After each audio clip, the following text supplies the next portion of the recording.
Breaking news. The Minnesota Vikings just pulled off a genius move that could change their future. Before we break it all down, make sure to subscribe and turn on notifications so you don't miss any updates on your Vikings.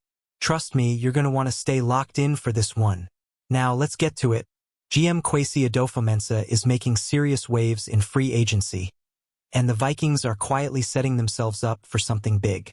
Minnesota started slow, signing cornerback Isaiah Rodgers, but quickly ramped up with 2 interior offensive linemen and 2 pass-rushing defensive tackles to reinforce the trenches. This isn't just about improving. They're building a roster that could be even better than their dominant 14-3 team in 2024. But here's where it gets really interesting. The Vikings have been playing 4D chess in free agency, setting themselves up for major draft capital in the coming years. Minnesota has been strategically signing and losing free agents to maximize compensatory draft picks, something that powerhouse teams like the Ravens have mastered over the years. And according to Over the Cap, the Vikings are projected to receive 2 extra draft picks in 2026. Now, the compensatory formula is tricky, but in simple terms, teams gain extra picks if they lose more qualifying free agents than they sign. And guess what? The Vikings lost 5 qualifying free agents but only signed 3. That's a win. And here's the part most teams overlook. Adofo-Mensah has been targeting talented players who were cut rather than those who left in free agency. Why does that matter?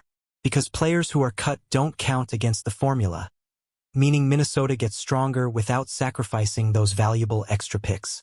This is the same strategy that has made the Baltimore Ravens the kings of compensatory picks, having earned a record 60 extra draft selections through the years.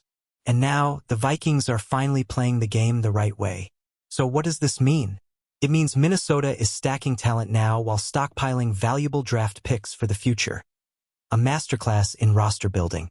But here's the big question for you. Is this the right strategy for the Vikings? Will these moves set them up for a Super Bowl run? Drop your thoughts in the comments below. Do you think Kwesi Adofo-Mensah is playing this smart? Or should the Vikings be more aggressive? And before you go, make sure you're subscribed and have notifications turned on. The Vikings aren't done making moves, and you won't want to miss what's coming next.